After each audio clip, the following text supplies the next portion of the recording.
Cool. Sorry, just restarting, just making sure Damien can get on okay.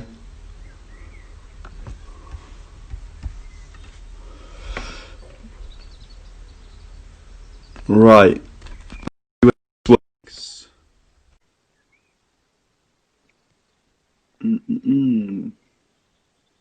Right, I think. Hello. How are you doing?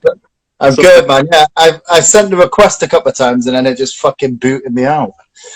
Yeah, I think everyone's come to expect the technical difficulties. Like, I think every single one I have like a frozen face. So I should repeat to people, if we freeze, then I'll just restart the video and we'll go back on again. But you know you're the spiel. You know the spiel now. Yeah. Is that your quarantine haircut? The old SS haircut. Yeah. Yeah, I was going to go for the kind of non-league footballer, but you've gone straight for the SS. But Yeah, kind of Jack Grealish come, death squad. Ginger Jack Grealish. And I've got a big forehead, Ash, and you can't fucking talk, mate. Jesus Christ. That's where I'm at, but everyone just calls me Jurgen Klopp, so I don't know. That's the one thing I've learned from doing. You try to do something nice for some people, interview some people you know, and you just get called. Yeah. Maybe I self-conscious. Maybe I'll do that, and then I look like dishevelled Hitler. It's getting worse by the moment. I know. Oh, so how is everything, mate? Good, yeah, and yourself?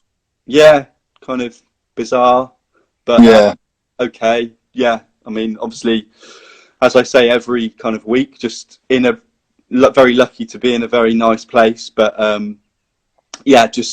bizarre, just so out of routine, and obviously wanna play music, but people. So yeah, how's Sophie and Murphy? Yeah, so still working. So she's working remotely.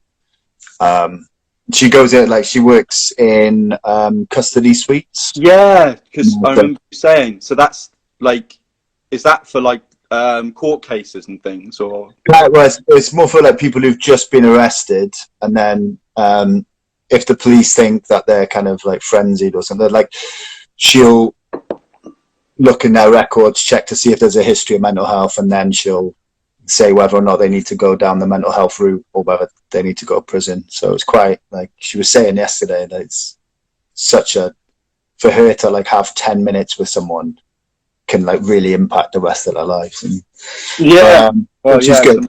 Yeah, she's good. Murph is loving it. My dad and my stepmom are here, so he's just got 4 people giving him fuss all the time. So really, and are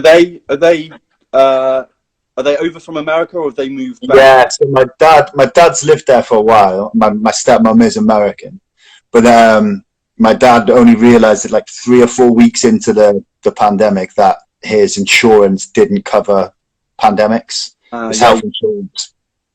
So, and you've got a full house then.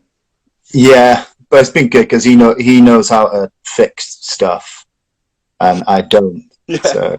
You just know how to fucking wreck stuff. Just chimney breasts with your fist. Your shit taken down, I'm your man. Anything where I have to think about it.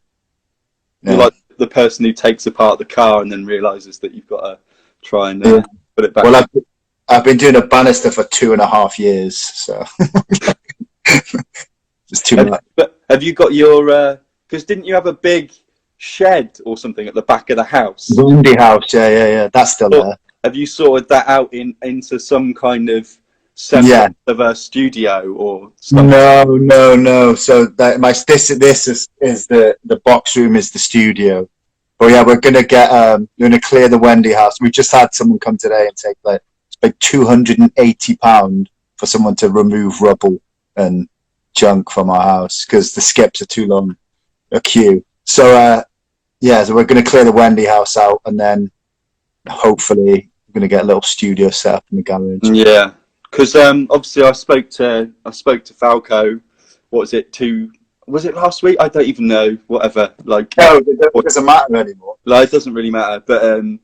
But yeah, and he was saying that you'd sent some bits over to him. So Yeah. is that like, how have you been working on that stuff? Is that just putting bass line downs and programming drums or whatever? No, I've got like, I don't know if you can, I've got it here. I've had my brother, when my brother was about 7, my parents bought him one of these. Oh yeah, we had one in the school, in my school music room. Yeah.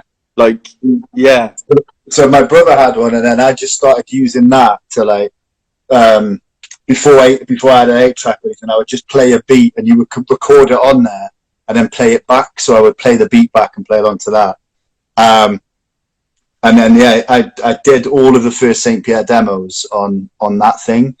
So I've just started, because we've been in lockdown, I just got it out, and so I've been sending him bass lines, but so I'd send him the bass line on its own, and then go, this is kind of the idea for it, just so that he's got a reference point. Well, it is, yeah. No, it's quite. It's been interesting because obviously, because you didn't get any warning about stuff. Like, I've been speaking to a lot of people who have either kind of ordered stuff into their house to kind of improve the setup, or, you know, obviously money's not exactly, you know, flying in, so it's quite an interesting and like sobering exercise to kind of be like, oh, what do I have, and like, how can I just work with what I've got without feeling like I have to have some kind of professionalized setup.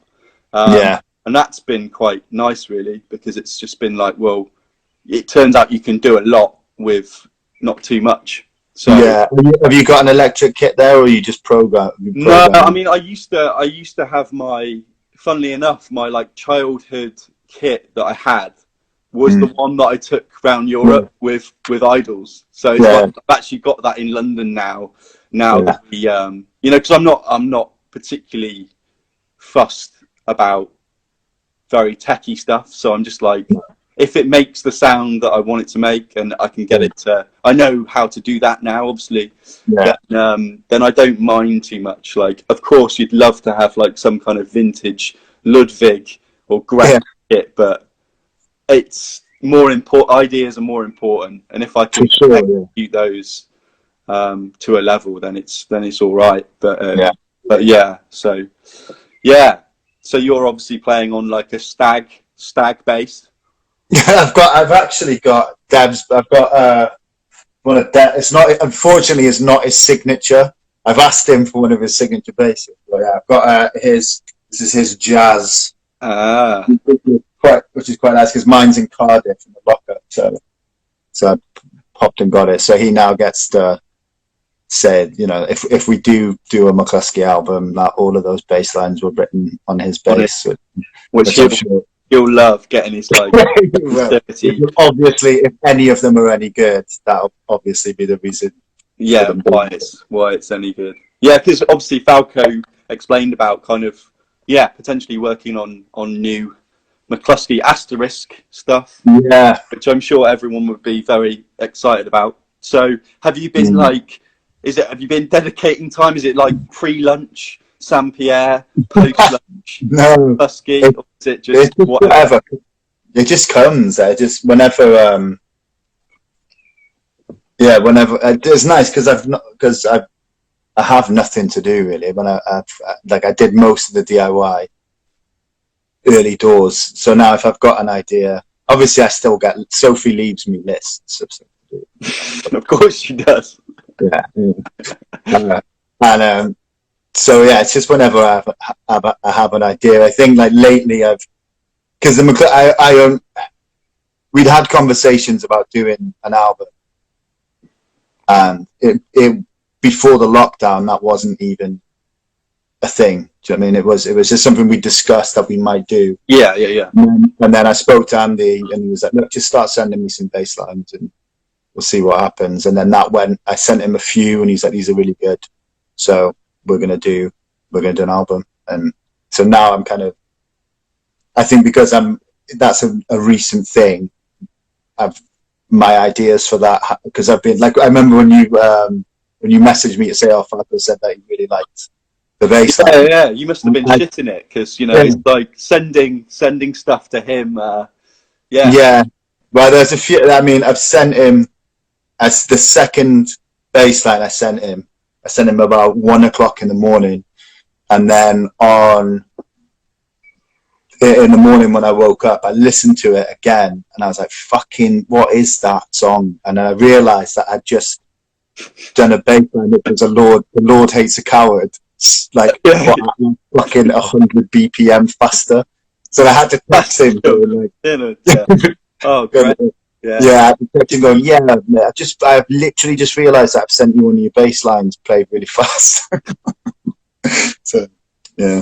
Well, he probably finds that quite flattering. So, yeah. Well, he said that after. He's like, "Look, mate, you know, on Do Dallas, it's the same guitar part.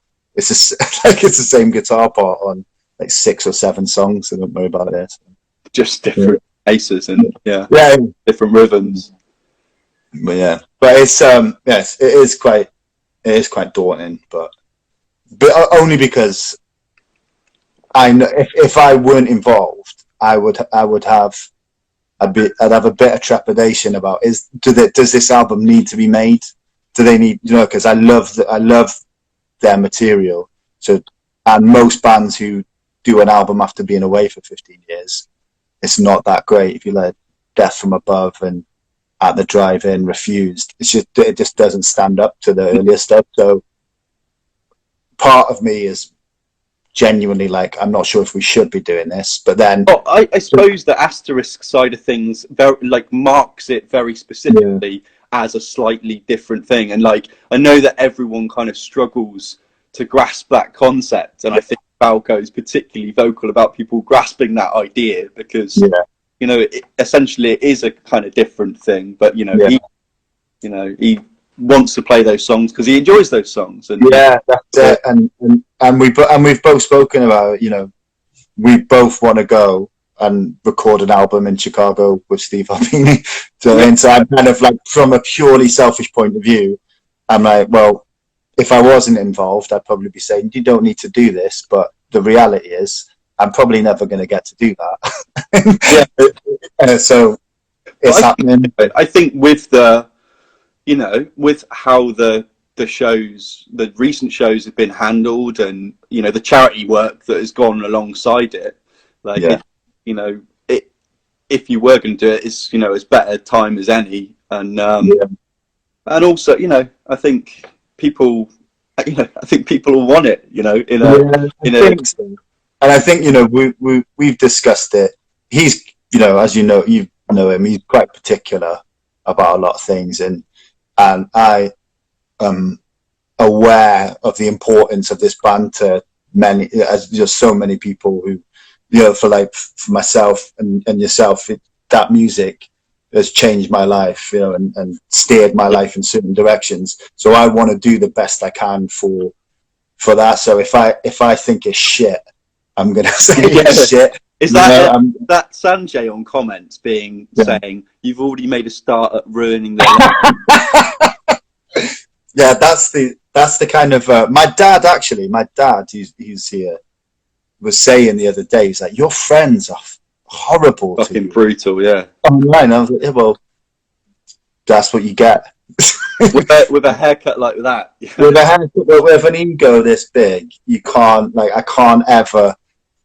I was actually going to say something really nice about Sanjay later on. So if you want me to take that off the list of things. No, by all means, he deserves it. He's not been in the band long enough to have his reputation sullied yet. So I'm sure you'll get dragged down into the mire that is the Saint-Pierre Snake and fucking pits. Kind of. We were also talking about you being in that Jar Crew video. Yeah, fucking. So is that like did you grow up in Merthyr? No, so I was born in Merthyr, and then we lived in a small mining village called Mountain Ash, which is about a 20-minute drive away. So where was your first access to music then? Well, my mum and my dad. So my dad was really into prog rock, when he was a kid, so like UFO and ELO and stuff like that. That wasn't really around the house. But my mother was into like rock and roll, so I've got loads of like original press Elvis vinyl, Dwayne Eddie Cochran, that type of stuff, Beach Boys, and loads of blues as well. There was lots of blues in the house. So I think I did one of those 10 films that shaped your life thing. That everyone you can't avoid.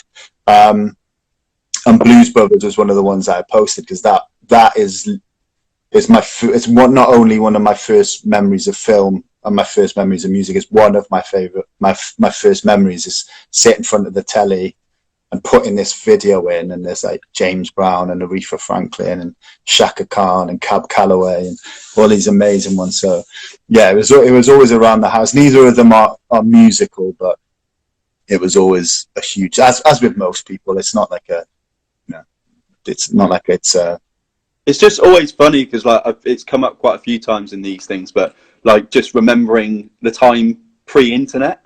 So yeah, like I spoke to Greg from Loud and Quiet magazine, and kind of going to a shop and buying a magazine that was like just not being able to get that information readily. You actually had to like walk down to the shop and I think that's part of the reason why I don't want to say this generation sounding like a dickhead, but I don't think that, I think the generation or the times of people having to learn to love an album might be gone, because when, like you say, like you would see a review of an album, and then you'd go to the shop, and unless it was on one of those listening stations, you would buy it and then just hope that it was good. And then even if it wasn't good, you'd listen to it 4 or 5 times, and then eventually you'd be like, even if it wasn't that good, you'd kind of, because I still get a bit excited, like when I go into Rough Trade East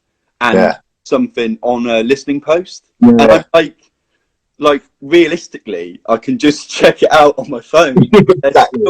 There's still that little glimmer of like, oh fuck, this is my chance.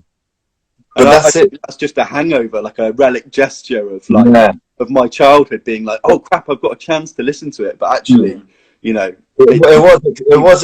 was exciting, because obviously we were young, you didn't have that much money, so the explicit purpose of you going into town was to go to those record shops. And like nowadays, kids can just go listen to the top 10 songs of the Dead Kennedys and go, fuck that, I don't like the Dead Kennedys. Do you know what I mean? That's it. Or the top 10 songs of the Clash and go, nah, the Clash is not for me. An entire back and then band's entire back catalogue, body of work in seconds. And and it's like the choices of the top songs, and there's things that are already forcibly like showing you the way around the interface. So like in a way, it always reminds me of something that Burial says, and it's like when you're on a computer, you think you're controlling it, but actually it's almost like a Ouija board, in the sense that things are laid out for you in a specific way of going through things. So obviously it's not as clear cut as you controlling the interface. There's a lot of choices made for you already. And I was actually just as a weird aside, but I was like listening to the new Proto Martyr single, and I just noticed that on their singles they've each new single, they've put the other single underneath. Right. So obviously, because of the patience of changing songs, chances are you're just going to let it run into the next single. Yeah. So like, rather than just having singular singles on Spotify, now they've decided to put the other ones underneath, so you'd get more plays. And there's so many little decisions about the way that interface, not that Proto Martyr are like profiting out of that. I'm sure it's the record label's decision, but there are ways that are kind of manipulated in terms of kind of controlling. It's not, like you say, it's not finding a CD on the rack in Virgin in Swindon. And what they'll also miss out on is is looking back on CD collection in 10 years and going, what the fuck is that doing in there? Do you know what I mean? Like some really shitty new metal albums that Mate, well, yeah, part of this recurring series is the way that I balance my phone. So you're on this like little post-it note thing. I put my old CDs underneath. Yeah. So today we've got Idlewild, the remote part. Oh yeah, Is that the third album? Is that the one after 100 Broken Windows? Yeah, it's the. Yeah. Is it? Would I be right in saying it's probably the one? It was the one which was on FIFA, so it was probably the. Well, has it got Has it got a modern way of letting go? Yeah, which is that's it. Yeah. And then I've got Prodigy Experience. I've got Cap Down, Civil Disobedience. So yeah, it's. I think people have enjoyed that. That's the reason why people tune in rather than. Yeah. But yeah, so yeah, there's a lot of. I mean, I'm in my childhood house, so I'm like just haunted by all these things. By wasted money. Yeah. So Goddamn just said, I just need you to know that I'm watching this whilst doing a poo. Thank you. That's tremendous. Congratulations on the new album and congratulations on the new poo.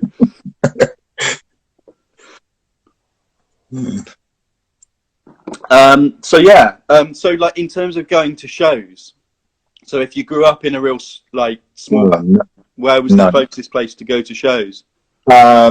So in North Wales, I didn't go to. Where did I go? I went to Leeds Festival when I was 16, which was about a 3-hour drive away. I saw sort of Stereophonics in Manchester when I was 14. I saw Deftones in Manchester.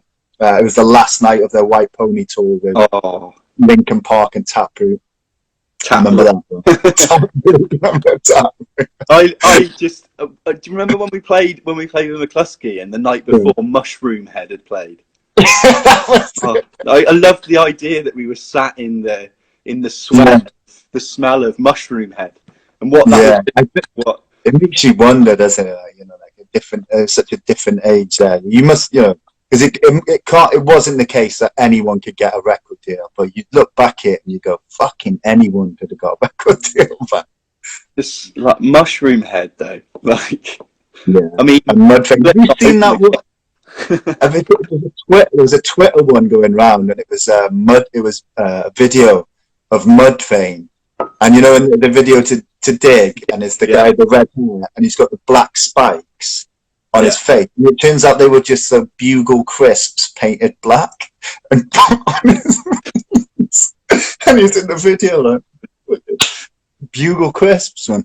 Bugle Crisps. I felt like at that time, like that video was like quite high tech. Yeah, you know what I mean? Because I mean that was another thing that we kind of grew up with was those TV channels that popped up, like P Rock and stuff like that. Do you remember P Rock? I was more it was more Skurs, so I like Skurs and MTV2, and then. But I remember reading, just like looking at a bit of like a history of like P Rock and Skurs. Like P Rock was like start on a loan of like $4,000 or something, and it's like quite amazing thing. Like I think someone's probably written a book about it, but it's quite an interesting little, just a thing that like I don't know how that existed and how that became such a thing. Yeah. I mean, looking back, there was so much shit on it, but there was actually there's still some gems. Like I don't know, like there's a band called Krakow who like I found through them, and they're like just one of these unsung British bands, and like this is really neat. There's the album, and it's still wicked. It's fucking. One of the ones I found was a band called Mute Math, and I think me and Ash Tubb. He's in the comments. Both really like that band, and they were one that I'd seen on one of those tiny channels, and it was them live, and he had like a leaf blower. And he was just like he had a leaf blower on, and it was making a noise.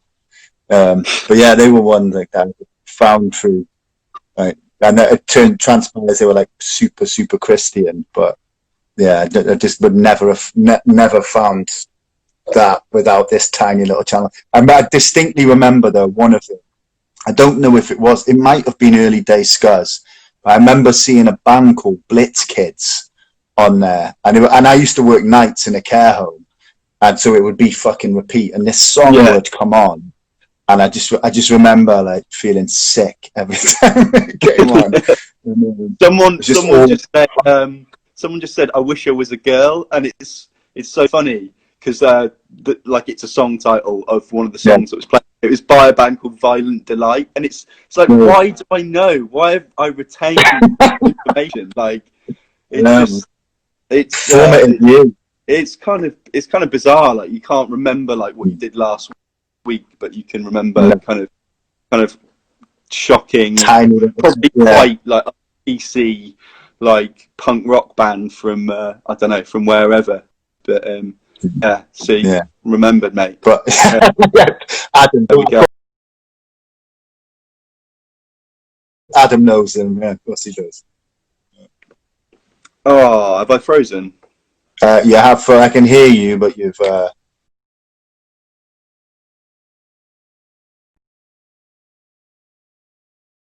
Is that one of the lyrics? There you are.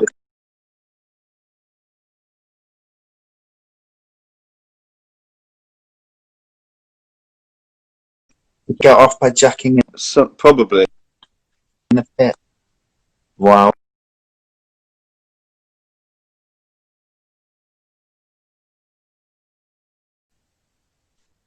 And you're back. You're moving now. Yeah. Yeah, you're fine. You're fine. Yeah. Am I okay? Everyone here okay? Can everyone hear? Yeah. You okay? Yeah. Cool. Let's carry on this. We're talking. So shows. I think we're talking. So yeah. So like, when did you like start going relatively religiously to kind of smaller shows at a certain point? Or? No. There weren't that many places to play. So I moved from South Wales to North Wales when I was 6, and then I started doing bands in high school when I was like 13, 14, and I joined a real band when I was 15. We would play. There was a little venue on the prom called Celebrities, and that was pretty much it. Yeah, it was. You could tell it was like an old workman's place with it. There's a pub next door to it. It was like quite worn down. So, and that was the only place really that bands would play. There was a place called the Dudley Arms, which is still there. I'm not sure if they still do shows. But when I was a kid, yeah, it was just Celebrities. So we would go there and see the local bands, and we'd perform. I mean, I think I did my first show there when I was 15. I had to lie about my age to get in. But in terms of like there were never any bands that anyone would know that would come through. It was purely so. And born of that was like this need to be the best band in North Wales. It was like there was these, that was the thing. Like, yeah, no, we're the best band. Venue Kimru, like. Yeah, that's it. Yeah. Those guys. You heard those guys from Llandudno? They're saying the best band in North Wales. Like, it's like fucking hell. So I need to, so I needed to get out of there. And so what happened then is my parents moved me to West Wales when I was 17 to a place called Saundersfoot, where there is fucking nothing. There's nothing. So you go from one extreme to the other, like of just nothing. But it was good because I met after a few years there. I met a girl who became my girlfriend, and she was at uni in Cardiff. So I would go through, and we would go to shows in Cardiff. And I still don't drive, so I'd have to get the train and stuff like that. But yeah, Cardiff became, when I was 18, 19, 20, like a little hub. That was where I saw bands. I saw. Were you going like Barfly loads then? Barfly, yeah. So yeah, I saw mclusky a few times. Well, obviously mclusky a few times. I saw Your Code Name Is Milo. Couple of quite a few bands there. It was good. I saw Fall of Troy play there. Oh yeah, my mate loves them. Absolutely loves them. They're a little bit too much for me. Like, it gives me fucking panic attacks. It's just like, yeah, no, I mean, obviously, I'm probably a bit younger than you, right? Cheers, mate. So, sorry, just to rub it in, but yeah, maybe you were like, you'd already, where you just like find the cooler shit. And I think I was, I don't know, they're not a terrible band, Fall of Troy. I still, I don't listen to it anymore, but at the time I was like, it was quite, I'd never been to Cardiff before, so it's funny to kind of, I can still remember the Barfly a little bit as well, like really kind of gritty with the arches and stuff. But fucking tiny. Yeah, no, it was really bizarre, because I think a lot of people would be like, a lot of people love that band and probably still have quite nostalgic, memories towards Fall of Troy. So, I mean, I'm there. Yeah, it was such a good scene back in South Wales in general. You had even Swansea, Newport, obviously with TJ's. Unfortunately, I never went to TJ's. Which is a regret. But I remember seeing, I remember watching Biffy Clyro in Swansea with Oceanside supporting. You know what I mean? It was like to like 200 or 300 people. Only because my girlfriend at the time really liked Biffy Clyro. But I did the same. Yeah, I went to Oxford. Someone had a spare ticket. I didn't really know them that well, but I went to see them at the Zodiac in Oxford. Yeah. So again, similar. I kind of grew up in the middle of nowhere here, and then Oxford was my first like port of call, really. Like Bristol as well, good, but I don't know. I kind of went to a lot of shows in Oxford, I guess. Yeah, that's what you do though, isn't it? That's what you've got. Like, I was lucky that my friends drove, so we would, someone would be designated driver, and they'd drive us to Manchester. We'd go and see bands. But if it weren't for that, there was nothing there. And there was even more so in Saundersfoot. There was nothing. And then, unbelievably, I moved back to North Wales to rejoin the band I'd been in, because there was they'd worked with a guy who worked on a Pixies album, and there was record label interest. So I went back to this town where there was you went for the big time, North Wales. Honestly, it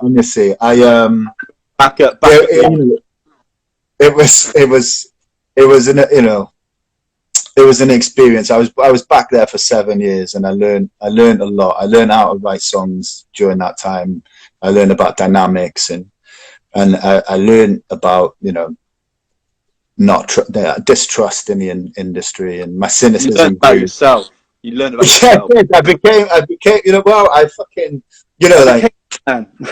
I literally did, because I moved back there a child, and when I left at 20, I wouldn't say I was necessarily a man, but I'd been through the ringer so much in that 6 or 7 years that I was prepared then to move to Bristol. I think if I'd have gone from Saundersfoot straight to Bristol, I think it would have been a different story altogether. We keep freezing a little bit, so fucking hell, Blake. Yeah, you're not freezing to me. Maybe it's your internet, Blake. Fucking northern internet. Yeah, there we go. He says North England reception. You're in fucking Bolton, mate. You know what I mean? That's what's going to happen. Get your 5G on, mate. Yeah. Get that little hamster in the wheel that's powering your internet kick. Bolton hamster. The Bolton hamster. I can't talk. That's where my family's from. So. Is it really Bolton? Yeah, that's where my dad's side's from. So, really? So Blake and his dad very kindly got me a Bolton hat. Really? When we were in Manchester, and I have to wear it around the town now, looking ashamed. I don't even know whether we're getting relegated or not. Who cares? Yeah. Football's Certainly, my dad's from Oxford, and he's an Oxford United fan, and Ah, he has so a he's not from yeah. here. Yeah. No, yeah. So he talks like he always reminds me that they won the Milk Cup in 1983 or something. They beat I had QPR. I, I had Oxford United trials. Did you really? What Yeah. position did you play? I think when I was a defender. This is like Yeah, when I was very young, so it's just like, yeah, didn't. I can see you as a defender As you can actually. tell, it didn't happen. But actually, I did have a friend who played in the reserves for a while. Yeah. Did But you yeah. know that Dev? Did you know that Dev played for Plymouth Argyle for a while? Well, is his uncle a manager or was a I manager? don't know. I don't know. Like, I feel I like am they had a not room, sure. but No, I did. I know that he was like at Plymouth Argyle youth and just used to kick fuck out of everyone. Not surprised. And there we go. Ashley Tubb going great sports as he hasn't fucking done any exercise in the last 10 Is he years. whinging? Is he whinging about sports? Is that what he's Yeah, doing? yeah. The jock. Yeah. Yeah, he hates it. He totally hates it. Although he was talking to me the other day, about boxing or something like that, and he mentioned footwork. So he has been Did paying. He was did you use the box as well? no, I trained. No. I trained for about a year when I was 19. But then my gym closed. I put in for my license to go and fight in the Welsh amateurs. And there's a few reasons I'm glad that didn't happen. But Because you got yeah, big no, target.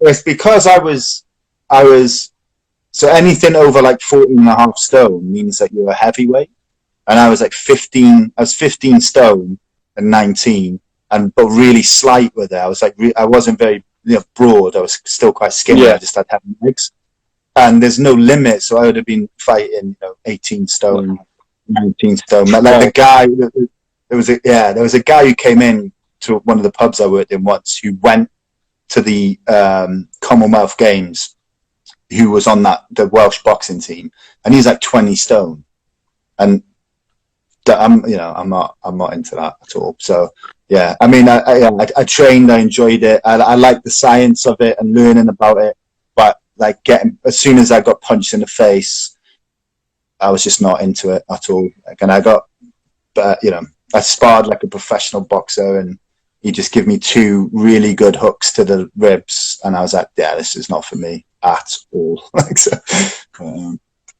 yeah. I had the same feeling at the Oxford United trials. Just tough breaks. Some big strikers. Just kicking me about. So I just thought I'll go into semi successful rock music. Do we? Yeah. It was a safer bet. I don't know. Yeah. That's right. I'll just wait till I'm like in my late 20s before I do a proper tour. That's what I want to do in music. Fuck this fighting lot, the glory. So did you move to Bristol before you knew all the St Pierre lot? Then is that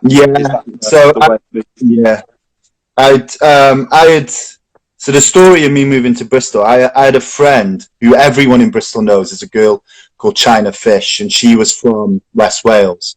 And we became friends then. She moved to Bristol, I moved to North Wales, and I would come and visit her sporadically. And when I knew that the band I was in North Wales was splitting up, I was wondering about where I was going to go. So Manchester was on the cards, Leeds was on the cards, and Bristol. And I came to visit China, and as we were walking through the city centre, we bumped into this huge guy with like fucking massive fuzzy hair. And she was like, with this huge guy with massive fuzzy hair. And she was like, where have you been? And he's like, well, I've just seen this band here, and I saw this band today at this place, and now I'm going up this road here to see another band. And obviously at the time, I had no fucking idea that it was Big Jeff. It was just this huge... Yeah. I speak to him today, actually. That's quite a nice segue. Yeah. But, I'm going to be chatting to him at some point, which is really cool. Yeah, he's a lovely dude, and so genuinely, it was without him knowing. it was that chance encounter that convinced me to move to Bristol, and that's where I was going to start the band. And my friend who I was living with played guitar. I'd showed him my demos, and he wanted to come. So, and it was just born out of the fact that there was no music scene where we were, and I'd done that for so long that I knew I had to go somewhere where we could embed ourselves in it and then work out. But yeah, that was pretty much. Excuse me, that was pretty much it. Yeah, it was a necessity, and it was a nice city, and it wasn't up north. So. Yeah, good. Well, good choice by the sounds of it. But yeah, it would have been different if you're in Manchester or Leeds. Yeah, yeah. I think Manchester was cool. I'd been to Manchester, but so my wife was at uni there. And my girlfriend before her was at uni there, so I spent a lot of time there. But there didn't seem to be a scene for the music we were playing, and Bristol was closer to Wales as well. So. I mean, yeah, I think it's because like a lot of people thought that we were a Bristol band, and in a way, like obviously we all with London, but you know, I'm from closer to Bristol than I am from London, so I grew up going there for certain shows. Like my first show was at I think it was like O2 Academy, and like and like going to Answer Groups as well. Oh yeah, who did you see at the O2 Academy? I think it was like RX Bandits, something like that. Like some kind of like punk. Like I grew up like more on the punk rock. Yeah. But funnily enough, I remember seeing. I think the first woman I ever saw play live was Julia in really? Head. So Julia, Falco now wife. So it's kind of it's really it's funny to to feel that kind of ebb of time where it's kind of like I don't know, kind of grown with certain bands or certain musicians. So Bristol always, it's just always had that. I think whenever I started playing in certain bands, it was always somewhere where, there was people to approach for starting to get into shows and stuff. So funnily enough, now that we're kind of well embedded in that scene, you can kind of see how the jigsaw puzzle fits together. And it's such a massive jigsaw of so many fucking amazing people. It's like, you've got Jeff that kind of links, someone like Breakfast Records, and then that kind of links into some people who play at the Old England, and it's I mean, it obviously goes a lot further than that, but it is just the amount of labels and people doing things that aren't necessarily like hugely profitable. It's just like it's such a good place. So I'm not surprised. I'm not surprised you chose there. Yeah, really. It was. I remember, saying to the guys, and I think maybe I was kind of, it was a bit of goodwill. I kind of wanted to be right about it, but I remember when I moved there and going to these shows, saying like there's something about this that it's going to be like, when the Arctic Monkeys came out and everyone started going to Sheffield and Leeds to find those types of bands, and that was when like, that area was synonymous with the music that was popular at the time.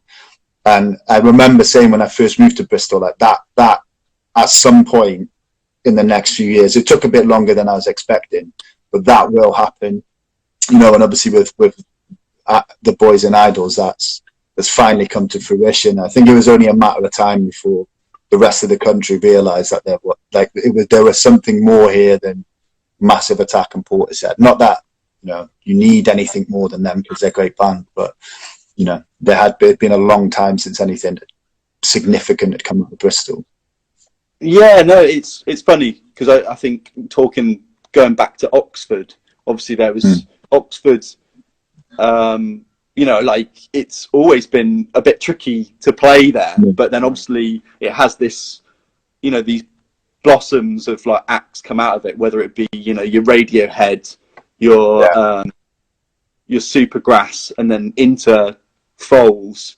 But you know, again, it's, you know, a lot of the venues have had a real hard time with it, and it sometimes it struggles to it struggles to, you know, even look after its venues and stuff like that. So it's great to see Bristol doing so well, really. And you know, it's always a joy to play there, really, because we, you know, every time we go there, it's, you know, it's a great room, really. So long may it last. Like, obviously, I think the first time we met you, I don't know exactly, but was it was probably Mother's Ruin, right? I can't remember. Because I remember Dev coming back from London saying, "You've got to listen to this band. You'll love this band called John." And then I don't know whether I met you at one of the all dayers in the Windmill first, or whether it was. Yeah, it could have either been the Windmill or one of the Stag and Hounds all days. Yeah, it might have been the Stag and Hounds. It was one of those two. Yeah, I think it might have been the Stag and Hounds, actually. I think it definitely was. I remember Healy being fucking smashed because he he was some for a change. And he was talking about being pissed on the. I think he'd recently got married or something like that. He's done that a few times. But no, it's these all dayers are always like such. I mean, just such funny, hilarious things. Like, they just shouldn't work at all. You know, everyone on a half an hour set with, you know, just trying to coordinate a gear share. Yeah. And people be like, "Oh, can I borrow your stand?" And mostly people being like, "Oh, you know, go for it. Just like give it back after." But I've got there's a funny story about we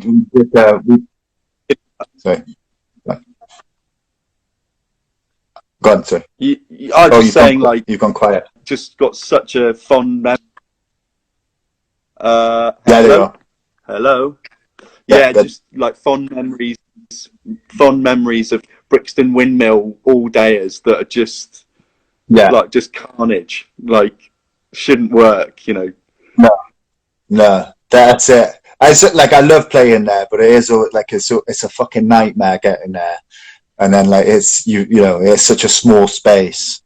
But yeah, it's always a riot. We always end up getting absolutely smashed. Like, absolutely smashed. I don't think I've ever come away from there sober, not once.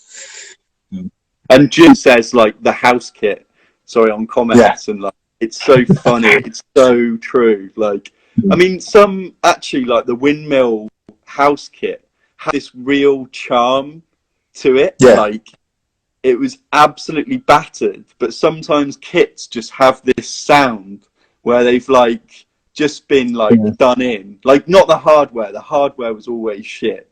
And I remember like trying to pull bits off like old seats and trying to fix them onto, you know, because, you know, when you're starting out, obviously money wise, like you can't even afford like a cab home. Like, so yeah, I mean, obviously it's nice to get to a really privileged position where you can be a bit more like, oh, we're gonna, you know, take our own stuff. But I mean, I lost a boom stand to the Stag and Hounds. So sorry, Jim's. Oh, that's out, man. I've lost more than that to the Stag. Yeah. I've actually got. There's a funny story about like talking about using other people's equipment. We played, I think it was like an all-day festival thing in Cardiff. I can't remember which one it was. And we got there and we were putting our stuff on stage. And Zach was sorting his guitar out. And this guy came over and was like, "Excuse me, mate, do you mind can I borrow your amp?" And Zach had just bought it. And there was this little amp next to his. And he went, "Nah, mate, you'll have to use the piece of shit house amp." And the guy was like, "Oh, that's my amp, man."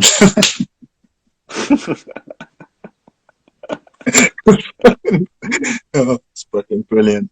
Yeah. You But can it's always always depend on that. it's a rite of passage, isn't it? It's like, I don't know, yeah, just yeah, it's just so hilarious. Like, I don't know, but that's the kind of beauty of it. Is it slowly, you kind of buy some t-shirts and then they pay for the next thing, and you kind of Yeah, amass it. That's what I've always said to yeah, people. People starting out, like just just builds like that. and you want to do it that way as well. Zach will mind me saying, like, Zach is from quite a wealthy background, and when he joined the band, we all said to him that that's cool, and he doesn't talk about money. He drives like ridiculous cars and has motorbikes and shit like that, but he's quite grounded. He's not a dick with it. But we were quite clear from the off that that could not be a contributing factor to our development. So we were like, we're not going to pay for because you can afford to pay for PR. We're not going to do that and we could have, but then everything then becomes less of a victory. And like you say, when you've sold those t-shirts and then you can afford to get a next batch, there's a victory there. There's progress. Whereas if you just pay, you see how many bands do you see where you've played with, and you can tell that one of their dads is fucking minted and is paid for, usually because he's there. Do you know what I mean? Usually because he's there, like carrying something. North like you need to get in. No, but Dawn says you need more merch though. She wants another t-shirt, so get your fucking pens out, mate. Well, we were gonna. We've got a design. Our merch has invariably been shit. So we've got the worst fucking t-shirt designs ever. Like, I honestly, whenever I see, I was in charge of getting the chimp ones done for the album launch, and every fucking time I see someone wearing that chimp shirt, I just want to tell them sorry. So I'm really sorry. It looks like you've skinned a fucking rhino and just put a design on it. But you had the lovely Simon Holiday do your album cover. Yeah, from an existing photograph, and that's a beautiful image. And I felt like it was a really good image for the album. Obviously, I replicated it badly on the poster. No, Sanjay's asking me to do a design, so maybe I'll just do you a design. There we are. Let's not beat around the bush. There we go. Bro, this was all a ploy, wasn't it? Yeah. So like that is Sanjay. So we've, in the last year or so, we've kind of had like a little bit of interaction with Keith Buckley from Every Time I Die. And it's been from a distance, and it's been like, he said he likes the band. Sanjay's been flirting with him on Twitter. Literally, I said, I've had enough. Like, social, it was just getting a little bit too much for me, like all the arguing and negativity. So I was like, you know what? Just step away from it. Give it to Sanjay to look after. And within 24 hours, he'd sent him fucking pictures and asking him to like, when we're going to play together on all this, and just no decorum. Just, this is what I want to happen. Do it. So, and he's like that. He's quiet. He's like I'm more like me and Zach are probably like verbal Tommy guns, whereas Sanjay's like a fucking sniper. He doesn't say a lot, and then it's straight in. Yeah, because me and Johnny like watched the DVDs a lot. We were kind of at university, just because we really liked the Big Dirty. Like, and like I prefer that to certain other things. It's just But there's a special like moment for us with that band. So when we played with you at 2000 Trees, and obviously Every Time I Die, well, last year, Every Time I Die headlines, just like wondering, like, and we kind of saw them walking about, and then.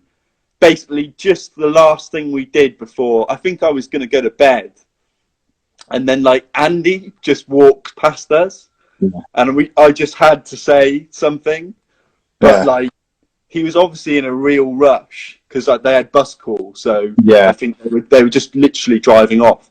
So I think I just like really scared him, like just like by saying his name, and then I just just kept it relatively short. But I knew he was in a rush. But I just basically didn't want to get crushed by him because he's. I went for chips with him in Bristol a few years ago because he was at the Thekla. They played Fleece and they were at Thekla, and he didn't know his way back, so I just walked him back. And we had chips. Just had a little moon date. He is like for such a terrifying looking man. He is just a really, really nice guy, like really down to earth. Well, he's a wrestler now as well, isn't he? He's a pro wrestler. Yeah. Isn't he in the? Is he? I think he's in the same organ. I think Mike Tyson is making a wrestling career, and I think they might be in the same organization. So, yeah, we might get a Tyson on. What's his second again?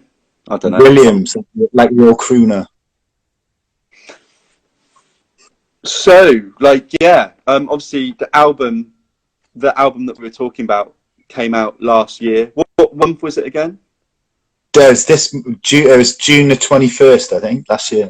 Wow. So yeah, like it was because it was quite protracted, the follow up, and I know that we just kept pissing you off all the time because every time we came back to Bristol, we'd be like, Damien, where's the album? Like, you would just be a bit like. But I get that, and honestly, I got that from loads of people. Like all that, I'd go to other band shows, and people would come up to me and be quite aggressive, like, "Where's the album? Where's this fucking album?" And it's like, well, I just can't be asked to put it out. That's what's going on, So, but it took ages. It was, but honestly,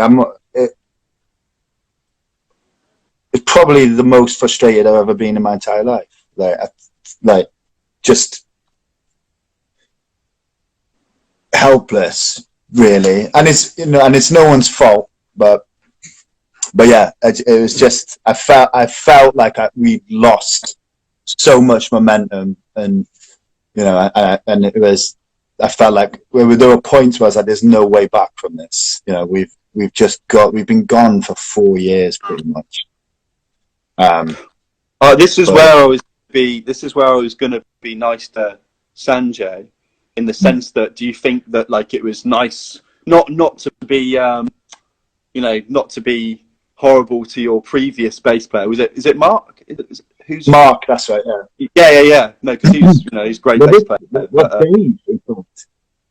But like, so having that kind of new blood kind of come into it, was that good? Yeah. Well, that's the thing. This is the thing with singing. I'm sure no one knows, but pretty much every time we've released something, we've lost a band member. So when we did our first EP, our guitarist left. We did our second EP, and then our drummer left. Then we did the first album, and then Mark left. And then Dave Larkin from Black Peaks, he was in the Armchair Committee. He joined and recorded the album. And then Black Peaks asked him if he wanted to be in their band. So we'd lost members after every release, and then Sanjay came in. Damien, sorry to interrupt. We've got 1 minute on remaining on this feed, but we'll restart it. If everyone wants to come back over, only get an hour on Instagram. So basically, we'll carry on for a bit. Well, I might as well restart it now, I guess. So everyone come over onto the next video. Just you only get an hour. So sorry to interrupt you, mate, but I'm a professional. Not. Thanks for coming back. Yeah, here he is. So yeah, you lost the member. Time. What was it about your which made people leave. I mean, I wouldn't be surprised if that was it. I don't know. I think so the original guitarist Carl, he had just met a girl who Yoko. A girl who he's been working with her really for up in North Wales, and then so he moved to Bristol and she was up there, and he just decided that he wanted to be with her instead of doing music.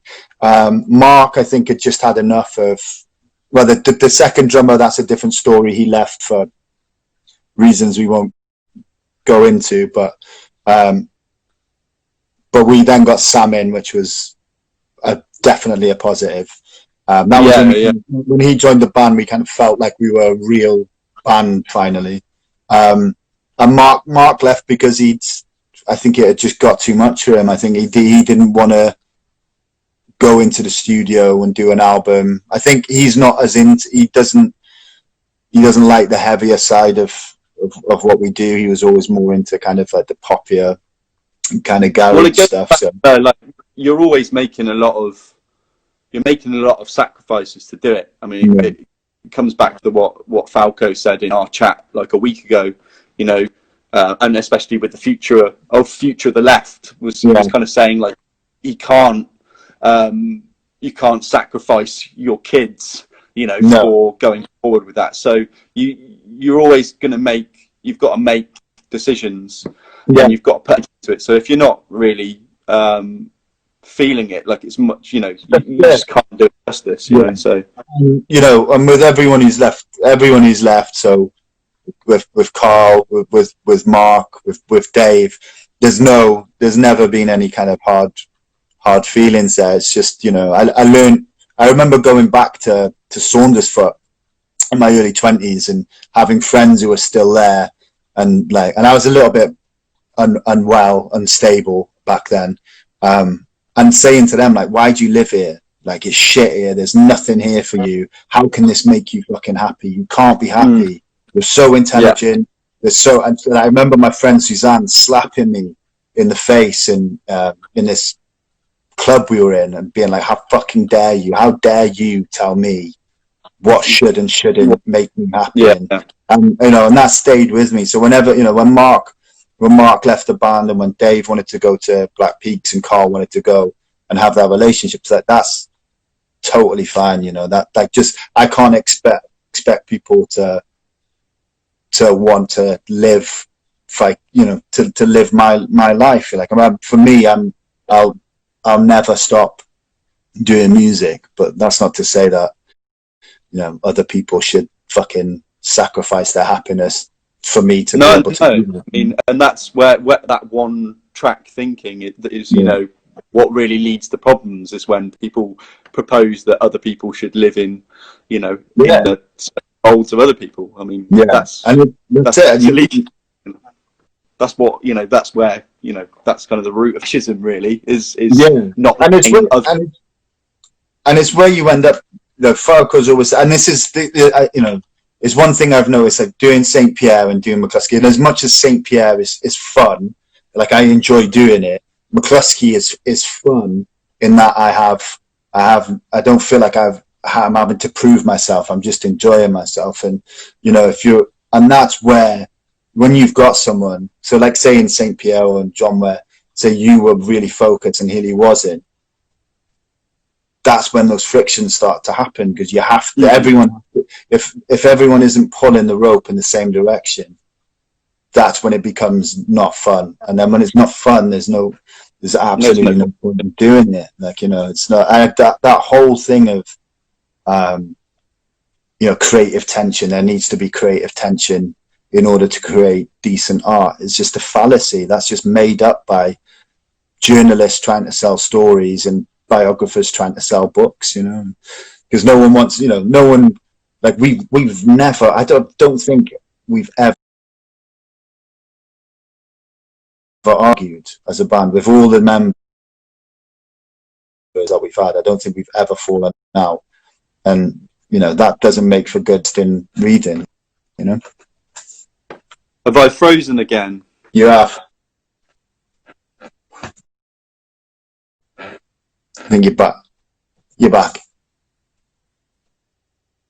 There you are. Am I back again? Yeah. Yeah, it's a little I bit of noticed delay, like but last week, like switched all my notifications off because it really interrupts it. But I guess it's just connection, isn't it? And I'm in the countryside, so it's not much you can do about it, really. No. But so yeah, like obviously you had a few things this summer, didn't you? Like 2,000 trees, which is about like 10 miles down the road from here. Really?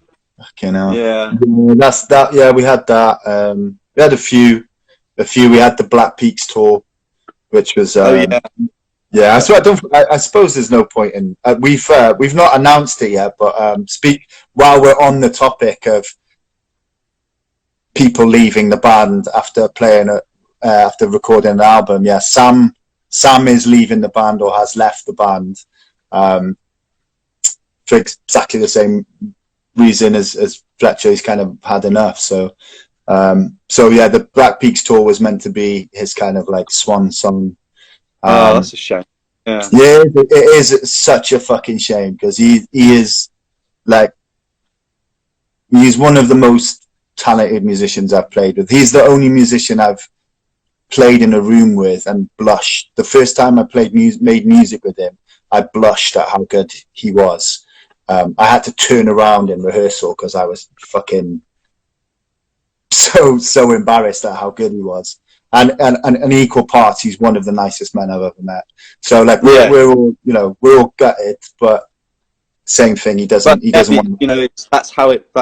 You can't carry on if you're not wanting to go forward with it. And I'm sure that you'll I'm sure you'll find an adequate replacement. Yeah. We've got a guy. I think. Yeah, I'm gonna say he's.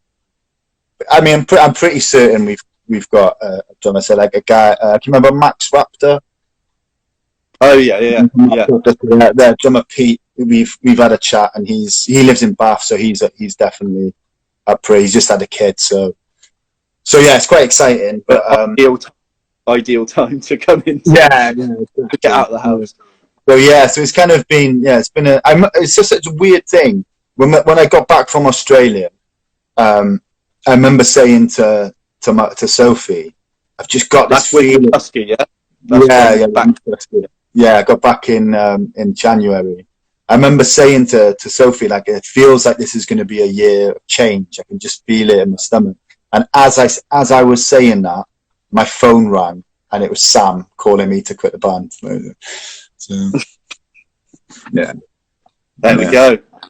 And then the pandemic, and then the locusts. And then, well, you had the locust, didn't you? But now not the locust. Sorry. It doesn't look like that's happening, yeah. So, yeah. Sorry. Good. But yeah, I mean, I just straight like, and those on here who know me will know that I am capable of being a pretty self-centered, selfish prick. But you're all right. Yeah. But this has really made me kind of like I'm not at all downtrodden by us not playing shows, because I want people to be well. You know what I mean?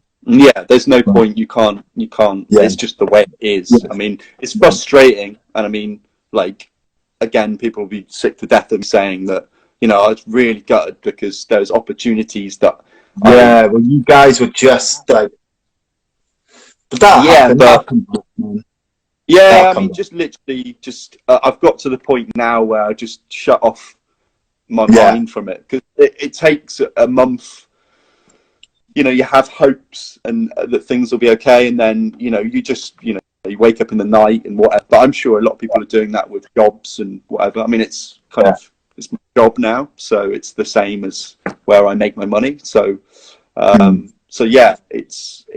but I think it gives you time to take stock, and like you say, you just have to make the best of the time and work on those new bits, I think. Absolutely. And I think it's a case of realizing that just be, for me, And I don't, like, at the risk of sounding like a cliched X Factor contestant, as soon as when I picked up a guitar when I was 12 years old, I knew that I wanted to be a musician.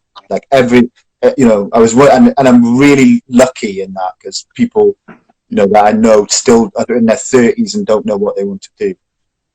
And I knew that I wanted to make music, and I knew it was going to be the most important thing and the thing of most longevity in my life. And every decision I've made to now, in some way, shape or form, has been influenced by music, and it's the most important thing. But it doesn't mean a fucking thing right now. It's not at all. My need to go and show off in front of a room of people and have it's just insignificant compared to the thing, to even now 300 people a day dying. There's no. Well, yeah, I mean, you can say the same about, and I could say the same about if you take out the word playing music in front of people and replace it by the economy, I could say the fucking same thing, and that's a frustrating thing. And I just I don't lots of people have arguments for that, and none of them wash for me. So I'm just that's as far as I'm going to go with it. But yeah, so like, not that, again, there's no pressures for plans, but in terms of Sam Pierre, were you just kind of working on new stuff, and had you stopped and now you're just kind of working at home on it, or? Yeah, well, we kind of we had planned to start rehearsing and because I've had probably 4 or 5 songs ready for the third album. We haven't really played them in full, so we were in the early stages of, like, okay, let's stop doing shows and let's just get this sounding great. And then when the lockdown happened, or when it started to happen, the guys were like, you're gonna have to demo. You have to do it yourself, which I was kind of sad about, because I really wanted this one to be more collaborative. More collaborative, but it is almost nostalgic to be doing what it's probably going to be our last album. So it's nostalgic to do this last album in the vein that the band started, which was just me in a room on my own, fucking making a shitload of noise. In that room, in your little shoebox. Yeah, it was a little bit of I think it was a bigger room. It was my mate's, my friend Rolly's house, and he used to he'd sit and play FIFA for hours while I was like learning how to sing, doing these demos. And after a while, he'd just look over and go, "That's enough now, mate. That's it." Yeah. And if you heard some of those early demos, fuck me, it was real bad. You do have one of the earlier. Is it an early EP up on Spotify? EP, yeah. It's just so, like with anything, it's so funny listening to the progression of stuff. I mean, I still find it difficult to. I always find it difficult to listen to older stuff. I mean, to give you an idea of how fucking ridiculous we were when this started, when I started doing the demos, and there were what came out was 3 different sounding bands. So rather than on our first EP picking one band, I was like, we've got this here. What we're going to do is we're going to do all 3 of the sounds on one EP.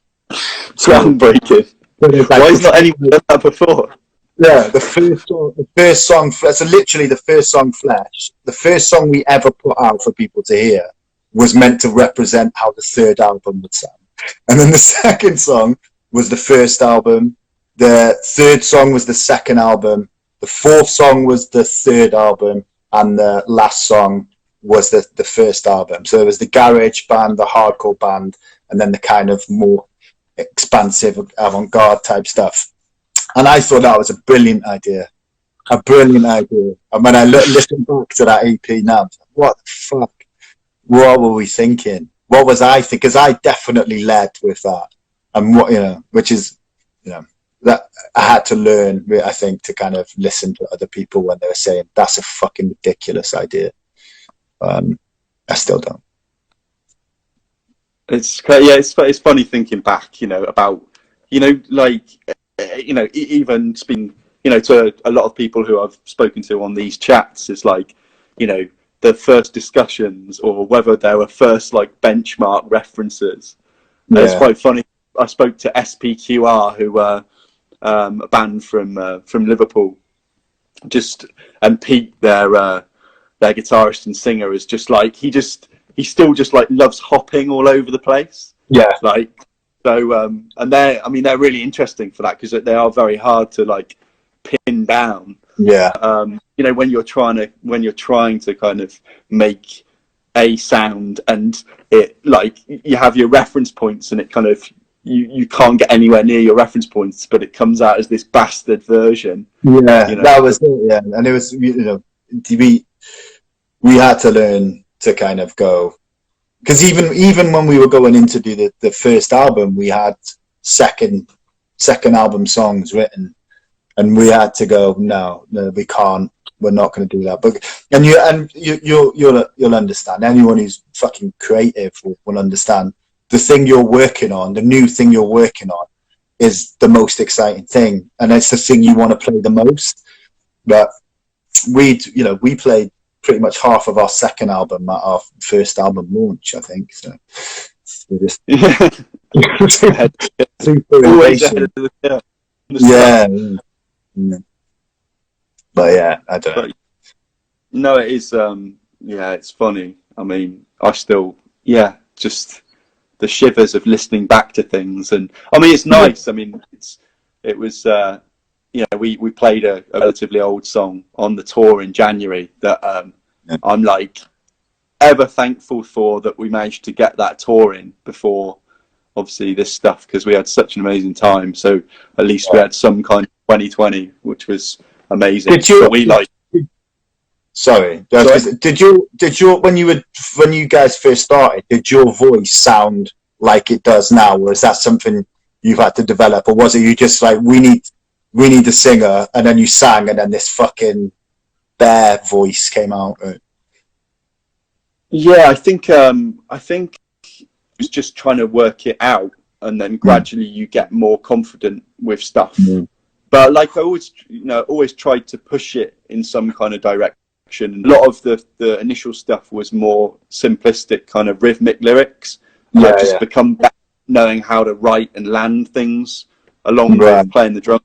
Yeah. So I don't really know. And it's kind of interesting listening to because we're a similar stage, got some new stuff. I think Blake just said he thought the new one was fun. So that's a glowing report. That's what I aim for with new songs. Fun. Yeah. No, I'm only joking, Blake. It's you're always trying to progress it in some kind of way, and like make incremental shifts. Like I don't think. I think you just learn, like you know what your strengths, you push it further. And I'm still trying to do that, but essentially it's all a mistake, because I never really wanted to be a singer, and I ended up having to be the singer. So same. It's exactly the same. I just wanted to play guitar, and but I ended up doing it. From my nan, actually. My nan was I was speaking to my nan about it, and she was like, "Look, no one's ever going to sing those words with the same conviction as you will, because you know what they're about." And so I had to, I took up the mantle. But fuck me, I still struggle to listen to my voice, like even on the last thing we put out. I certainly will not. Whatever I do after St. Pierre, it won't be as a frontman, I don't think. Because no, we got to kind of like being in McCluskey, doing the McCluskey stuff. When you play in McCluskey, everyone's looking at Falco. everyone. Yeah, you're like the hype man. You go like hang off a pipe somewhere. Yeah, but I mean, Barry's got Falco's restrained cynicism, and you're the one trying to crush that all down. And I tried in Australia when we were on tour. I kind of like, because we'd not spent that like elongated periods of time together. So I tried to like start saying these grandiose things, like I do with the guys in St. Pierre. I'll say like really grandiose things just to get a reaction. And we were talking about that, and I was like, you know, I really like it. And he's like, yeah, well, it's a good contrast. I was like, yeah, because I am like the physical representation of the music, aren't I? And he was like, and he was like, what? You're the physical representation. I was like, of all music. I know exactly how he said that as well. Like, that was a very, very good impression. Yeah. Yeah. No, he's. Yeah. I mean, yeah. I think as Abby said, I think you'll always be a front man, whatever you do. I think. I think you want to think that you'll be on the side, just thrashing away. Yeah. But I don't see it, Damien. I don't see it. Yeah, I don't know. Yeah, we'll see. I mean, no doubt I will. No, yeah, because I'm such a fucking control freak that I probably just, I will. But the aim is to just, I mean, my idea in an ideal world, I would just write songs for other people and they'd perform it. Be great. You're gonna write jingles for television or something? Well, just more so like fucking pop songs, like indie pop songs. Just write indie pop songs and just give them to bands and be like, there you go. Make your buck and move back to the north of Wales, like a perfect circle. Yeah. No, I don't think I'll be going back to Wales. To be fair, North Wales' best Elvis impersonator. Yeah. North Wales' only ginger Elvis impersonator. Yeah. Here's an interesting fact for you, and this is true. One of the guys I was in a band with in North Wales left our band and then went on to become Europe's premier Michael Bublé tribute act. Well, that's, you were just holding him back. Yeah. Evidently. It's all a passage. I'm trying to think of something that I've got better than that. When we play we stay at my good friend Tom and Laura's house, and Tom came second in the contest to be the Milky Bar Kid. No way. Is that any good? I don't know. That's good. That's good. That's and it kind of linked in slightly because of our link to for back. So it wasn't my nan worked with Kelly Jones's dad, and I think you've told me that quite a lot. So. Yeah, I'm chuffed with that one. I love it. Oh. I did used to really like the Stereophonics when I was a kid. They were singing songs about stuff I understood, and then they started singing. The bartender. No, the one before that, like working in factories and stuff. My cousins worked in factories and stuff, but then when he started singing about like going to New York and shit, I was like, I've not even had sex yet. Do you know what I mean? Just prefer the factories. Just I was a late bloomer.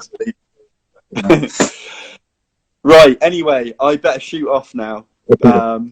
But it's really nice to see you, mate. Again. Yeah, really genuinely. Yeah, and hopefully we'll get on a stage when we can. Obviously, when it's safe too. Amazing. Well, I think Falco talked about doing maybe a show for people in the music industry, so like self-employed people, maybe doing a big show in London as like a fundraiser. So hopefully, I'm sure you guys will be involved with that if that happens. If you're free.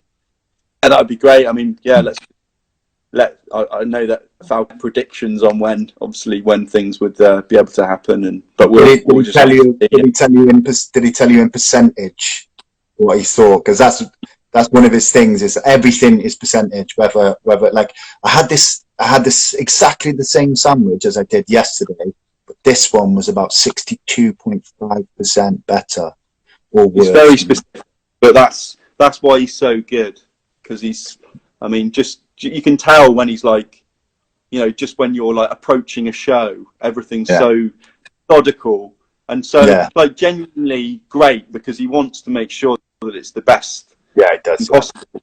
So very rarely do you get a headliner come up to you and be like is everything like all good? And usually someone else he'd be focusing on his own show, but he knows that if everyone's having a good time, that's what makes the show good. So, meticulous is the word, Blake. Yeah, he's that's what we respect. That is one way of putting it. Neurotic? No, he's not neurotic. He is, he's weird. He's quite fussy, but like he doesn't want to be a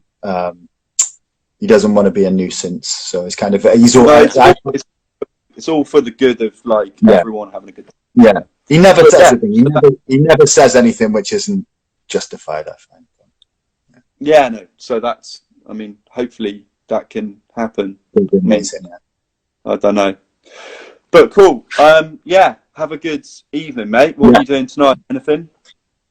No. I've just sent him some more baseline, so I'm going to see what he says and then maybe think of some more, have something to eat. What about you? Just gonna have some dinner and probably find something good to watch. I don't know, maybe I don't know. We didn't really get onto films, but no. But I'm gonna watch my sister's boyfriend. I told him about Borders. I was like, you have to watch Borders, and he recommended a film called Raw, a French film.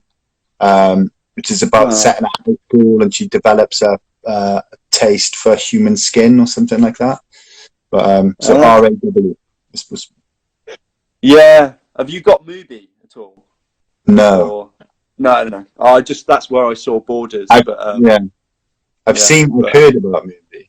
But I don't know if you've got Amazon Prime, but there's a great series called The Terror on Amazon Prime, which is it's about two naval expedition ships that go to the Arctic, and they get stuck in the ice, and they're there for like a year or two, and it's about what happens in that. And that's like, they're 10 episodes. It's about 15 quid to rent it, but it's fucking brilliant. Really good. Yeah. And I see that one last thing, but one of my favourite things is our man doing Nucci shows, and they were on YouTube anyway, but I think they've been put back up on I don't know whether it's BBC iPlayer or something, but if anyone hasn't seen them, any of the 20 people on there, you need to watch it. You have to watch it. Have you seen it, Damien? I've seen bits of it. Like I've seen what's the one where they go to buy a house and it turns out paper. This is just it's all my bloody paper. So he is a dude. Yeah, just watch those. Best thing. Cool. Anyway, I'm gonna go and get my dinner, whatever it is. And, and thanks a lot, everybody. Absolute pleasure, man. And hope. Take it easy, guys. Hopefully. Bye. Bye. Bye, everyone.